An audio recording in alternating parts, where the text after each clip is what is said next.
గరుడ పురాణం మరణం తరువాత మన ప్రాణం ప్రయాణం. మనిషి జీవితం ఎంత చిన్నదో కాని మరణం తరువాత ఆత్మ ఏమనుభవిస్తుంది అనే ప్రశ్న శ్మశానంలో ఎదురవుతుంది. ప్రతి మనిషి ఈ చక్రంలో ఒకసారి తప్పనిసరిగా అడుగువేస్తాడు. మరణం. అక్కడ ఏమవుతుంది? ప్రాణం ఎటువెళ్తుంది? మన కర్మలకు ప్రతిఫలం ఎలా వస్తుంది? ఇప్పుడు మనం తెలుసుకోబోయేది గరుడ పురాణం చెప్పే ప్రేతఖండం గమనాన్ని. విష్ణు భగవానుడు తన వాహనమైన గరుడుని ద్వారా మనకు మరణం తరువాత ప్రాణం చేసే ప్రయాణం, స్వర్గం నరకం, మోక్షం, కర్మఫలితాల గాథను వివరిస్తాడు. ఈ వీడియోలో మనం చూడబోతున్నది ప్రాణం శరీరం విడిచిన వెంటనే ఎటు వెళుతుంది, ఏ దేవతలు లేదా రాక్షసులు దానిని మార్గనిర్దేశం చేస్తారు, మరియు మన జీవితంలో చేసిన పనులకు ఫలితం ఎలా వస్తుంది అనే సమగ్ర విశ్లేషణ. ఇప్పుడు మనం ఈ ఆత్మయాత్ర ప్రారంభంకు అడుగుపెట్టుదాం. గరుడ పురాణం మరణం తరువాత మన ప్రాణం ప్రయాణం. హలో అందరికీ. మనమిప్పుడు పూర్వకాలంలో ఉన్న అద్భుతమైన ఒక పురాణాన్ని అధ్యయనం చేయబోతున్నాము. గరుడ పురాణం. ఇది మనకు జీవితం, ధర్మం, కర్మ, పుణ్యపాప ఫలితాలు, మరణం, స్వర్గం నరకం, మోక్షం వంటి అంశాలను లోతుగా వివరించిందని ప్రసిద్ధి చెందింది. ముఖ్యంగా ఉత్తరఖండం మరియు ఇందులోని ప్రేతఖండం మన ప్రాణం మరణం తరువాత చేసే ప్రయాణాన్ని వివరిస్తుంది. ప్రతి మనిషి ఈ చక్రంలో ఒకసారి తప్పనిసరిగా అడుగువేస్తాడు. మరణం. ప్రతి మనిషి తన జీవితంలో చేసిన కర్మల ఫలితాన్ని పొందుతాడు. పుణ్యపూర్ణ జీవితాన్ని గడిపినవారు స్వర్గంలో సుఖంగా ఉంటారు. పాపపూర్ణ జీవితాన్ని గడిపినవారు నరకంలో శిక్ష పొందుతారు. జ్ఞానం, ధ్యానం, భక్తి మరియు మోక్ష సాధన ద్వారా జీవులు పునర్జన్మ చక్రం నుంచి విముక్తి పొందుతారు. మరణం వచ్చినప్పుడు ప్రాణం శరీరాన్ని విడిచి ఆత్మగా మారి ప్రాణం యాత్ర ప్రారంభపెడుతుంది. ఈ ప్రయాణంలో అనేక భూతలు, దేవతలు, రాక్షసులు, అర్ధదేవతలు ప్రాణానికి మార్గనిర్దేశం చేస్తారు. ప్రతి పని ఫలితం ప్రకారం ప్రాణం సరైన స్థలానికి చేరుతుంది. ప్రాణం మొదట తన చేసిన కర్మలను గుర్తించి ఇదెందుకంటే మన కర్మల ప్రకారం మన దృష్టి మారుతుంది. పాపమెక్కువైతే యమదూతలు రాక్షసుల్లా కనిపిస్తారు. పుణ్యమెక్కువైతే వారు దేవదూతల్లా కనిపిస్తారు. కర్మల లెక్కలు. యమదూతలు ఆత్మకు చెబుతారు, నీ జీవితం పూర్తయింది. ఇప్పుడు నీ కర్మల ఫలితాలను అనుభవించే సమయం వచ్చింది. ఆత్మ భయంతో వణుకుతుంది. అప్పుడక్కడ ఒక దివ్య గ్రంథం తెరుచుకుంటుంది. అది మన కర్మల లెక్కల పుస్తకం. మనము చిన్నప్పటి నుండి చేసిన ప్రతి పని, ప్రతి మంచి పని, ప్రతి చెడు పని, ప్రతి మాట, ప్రతి ఆలోచన అన్నీ అక్కడ నమోదయుంటాయి. మనకు మరిచిపోయిన పాపాలు కూడా అక్కడ స్పష్టంగా ఉంటాయి. ఇక్కడొక గొప్ప సందేశముంది. మన జీవితంలో ఏ పని కూడా చిన్నది కాదు. వైతరణి నది. యమదూతలు ఆత్మను ఒక మార్గంలో తీసుకువెళ్తారు. అది ఒక చీకటి మార్గం.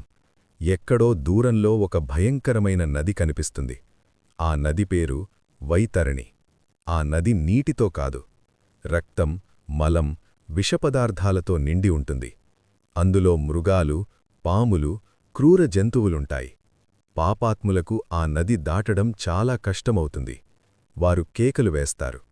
యవదూతలు వారిని లాగుతారు. కాని పుణ్యాత్ములకు ఆ నది స్వచ్ఛమైన జలంలా కనిపిస్తుంది. వారు సులభంగా దాటుతారు. ఇది ఏమి చెబుతోంది? మన కర్మలే మన ప్రయాణాన్ని సులభం చేస్తాయి లేదా కష్టతరం చేస్తాయి. 13 రోజుల ప్రయాణం. గరుడ పురాణం ప్రకారం మరణం తరువాత మొదటి 13 రోజులు అత్యంత ముఖ్యమైనవి. ఈ సమయంలో ఆత్మ భూమికి సమీపంగా ఉంటుంది. తన ఇంటిని, తన కుటుంబాన్ని చూస్తూ ఉంటుంది. కుటుంబ సభ్యులు చేసే శ్రద్ధ, పిండ ప్రదానం, తర్పణం ఇవి ఆత్మకు సహాయం చేస్తాయి. అందుకే హిందూ సాంప్రదాయంలో 13 రోజుల కర్మలు చాలా ముఖ్యమైనవి. ఇవి కేవలం ఆచారాలు కాదు, ఆత్మయాత్రకు ఆహారం, శక్తి, మార్గదర్శనం. పాపాత్ముడి బాధ. పాపం చేసిన వ్యక్తి ఇప్పుడు తన తప్పులను గుర్తుచేసుకుంటాడు. తన వల్ల బాధపడ్డవాళ్ల ముఖాలు గుర్తొస్తాయి. తన చేసిన అన్యాయం గుర్తుకొస్తుంది. కాని ఇప్పుడు ఆలస్యమైంది. అతను కేకలు వేస్తాడు, ఒక అవకాశమివ్వండి, నేను తిరిగి వెళ్లి సరిదిద్దుకుంటాను. కాని కర్మల చక్రం తిరగదు. ఇది గరుడ పురాణమిచ్చే గాఢమైన బోధ. జీవించి ఉన్నప్పుడే సరిదిద్దుకోవాలి. పుణ్యాత్ముడి ఆనందం. మరోవైపు ధర్మపరుడు, దయగల వ్యక్తి, సత్యవంతుడు. ఆయన ఆత్మ ప్రశాంతంగా ఉంటుంది. యమదూతలు అతన్ని గౌరవంతో తీసుకువెళ్తారు. మార్గం ప్రకాశవంతంగా ఉంటుంది. భయముండదు. ఇది మనకు చెప్పేది ధర్మం ఎప్పుడూ వృధా కాదు. ఈ భాగం మనకు నేర్పేది మరణం భయంకరం కాదు, కర్మల ఫలితం భయంకరం. మనము ఈ క్షణం జీవిస్తున్నప్పుడు మన ఆలోచనలు, మన మాటలు, మన పనులు మన భవిష్యత్తు యాత్రను నిర్మిస్తున్నాయి. గరుడపురాణం మనల్ని భయపెట్టడానికి కాదు, జాగృతం చేయడానికి. జీవితం తాత్కాలికం, కాని కర్మలు శాశ్వతం. యమలోక ప్రవేశం మరియు నరకాల రహస్యాలు. వైతరణి నది దాటి ఆత్మ ఒక విస్తారమైన ప్రదేశానికి చేరుతుంది. అది భూమిలా కాదు, అది ఆకాశంలా కాదు, అది మధ్యలో ఉన్న ఒక లోకం. అదే యమలోకం. అక్కడ నిశ్శబ్దముంటుంది. కాని ఆ నిశ్శబ్దంలో ఒక భయం దాగి ఉంటుంది. దూరంలో ఒక మహాసింహాసనం కనిపిస్తుంది. అందులో కూర్చున్నాడు ధర్మాధిపతి. ఆయనే యమధర్మరాజు. యముడు క్రూరుడు కాదు, అతను న్యాయవంతుడు. అతని కళ్లల్లో కోపముండదు, కాని సత్యముంటుంది. ఆయన పక్కనే నిలబడి ఉంటాడు చిత్రగుప్తుడు. చిత్రగుప్తుడు ప్రతి జీవి చేసిన కర్మలను నమోదు చేస్తాడు, మనకు తెలియకుండా కూడా. గరుడు మహావిష్ణువు సంభాషణ రహస్యాలు. ఒక సమయంలో గరుడు విష్ణుమూర్తి వాహనం. భూమిలో జరుగుతున్న పాపాలు, బాధలు, మరణం తరువాతి పరిస్థితులు చూసి కలత చెందాడు. అతని హృదయంలో ఒక సందేహం కలిగింది. ప్రభూ, మనుషులు ఎందుకు పాపం చేస్తారు? వారికి శిక్ష ఎందుకంత భయంకరం? మరణం తర్వాతి యాత్ర ఎందుకింత కఠినంగా ఉంటుంది? అప్పుడు గరుడు నమస్కరించి మహావిష్ణువును ప్రశ్నించాడు. ఓం. గరుడుడి మొదటి ప్రశ్న: ప్రభూ, మరణమంటే ఏమిటి? ఆత్మ ఎందుకు శరీరాన్ని విడిచిపెడుతుంది? ఈ పునర్జన్మ చక్రం ఎందుకుంది? మహావిష్ణువు చిరునవ్వుతో సమాధానమిచ్చాడు. గరుడా, మరణమనేది అంతం కాదు. అది ఒక మార్పు. శరీరం క్షణికం, ఆత్మ శాశ్వతం. మనిషి తన కర్మల ప్రకారం శరీరాన్ని పొందుతాడు. కర్మలు పూర్తయ్యాక ఆ శరీరాన్ని విడిచిపెడతాడు. కర్మ సిద్ధాంతం వివరణ. విష్ణువు చెప్పాడు. గరుడా, భూమి ఒక కర్మభూమి. ఇక్కడ చేసిన ప్రతి పని ఒక విత్తనం లాంటిది. మంచి విత్తనం నాటితే మంచి ఫలం వస్తుంది. చెడు విత్తనం నాటితే చెడు ఫలం తప్పదు. అప్పుడు గరుడు అడిగాడు, ప్రభూ, మనుషులు తెలియక చేసిన పాపాలకు కూడా శిక్ష ఉంటుందా? విష్ణువు సమాధానమిచ్చాడు. అవును గరుడా, అజ్ఞానం కూడా ఒక బాధ్యత. కాని పశ్చాత్తాపం, ప్రార్థన, ధర్మజీవనం పాపాన్ని తగ్గిస్తాయి. మరణక్షణంలో ఏమి జరుగుతుంది? గరుడుడడిగాడు. ప్రభూ, మరణ సమయంలో ఆత్మకు ఏమి అనుభవం? విష్ణువు చెప్పాడు. గరుడా, మరణక్షణంలో మనిషి తన జీవితాన్ని ఒక్క క్షణంలో చూస్తాడు. తన పాపాలు, తన పుణ్యాలు అన్నీ అతనికి గుర్తుకొస్తాయి. ఆ చివరి ఆలోచన తదుపరి జన్మను నిర్ణయిస్తుంది. ఇది ఒక గొప్ప రహస్యం. మన చివరి ఆలోచన మన తదుపరి దిశ, మోక్షానికి మార్గం. గరుడు మళ్ళీ అడిగాడు. ప్రభూ, పునర్జన్మ చక్రం నుండి బయటపడే మార్గమేమిటి? విష్ణువు చెప్పాడు. భక్తి, జ్ఞానం, వైరాగ్యం, నిష్కామకర్మ. ఎవరైతే అహంకారం లేకుండా తన కర్తవ్యాన్ని చేస్తాడో, ఎవరైతే నన్ను స్మరిస్తాడో అతడు మోక్షాన్ని పొందుతాడు. ధర్మజీవితం ఇంకా చెప్పాడు. గరుడా, ధర్మమనేది కేవలం పూజలు కాదు. తల్లిదండ్రులను గౌరవించడం, సత్యం మాట్లాడడం, దయ చూపించడం, హింస చెయ్యకపోవడం ఇవి నిజమైన ధర్మం. కలియుగంలో పాపాలు, గరుడుడడిగాడు, ప్రభూ, కలియుగంలో మనుషులు ఎక్కువగా పాపం చేస్తున్నారు. వారికి ఆశ ఏమిటి? విష్ణువు సమాధానమిచ్చాడు, కలియుగంలో ఒక గొప్ప వరం ఉంది. నామస్మరణ. ఎవరైతే నన్ను భక్తితో స్మరిస్తాడో అతని పాపాలు కరిగిపోతాయి. ఆత్మ యొక్క నిజస్వరూపం. విష్ణువు చెప్పాడు, గరుడా, ఆత్మ నీదర్ జన్మిస్తుంది, నార్ చనిపోదు. అది శాశ్వతం. శరీరమే మారుతుంది. ఇది గరుడ పురాణం యొక్క ఆత్మతత్వం. సందేశం. ఈ సంభాషణ మనకు చెబుతోంది, జీవితం ఒక పరీక్ష. కర్మలు తప్పించుకోలేము. ధర్మం రక్షిస్తుంది. భక్తి మోక్షానికి దారి. మనకు భయం కలిగించడానికి కాదు ఈ గ్రంథం, జాగృతం చేయడానికి. గరుడుడడిగిన గుప్త రహస్యాలు. మరణం తరువాత ఆత్మదశలు. ప్రత్యేక పాపాలకు పునర్జన్మ రకాల వివరణ. శ్రాద్ధం ప్రాముఖ్యత. లోతైన అర్థం.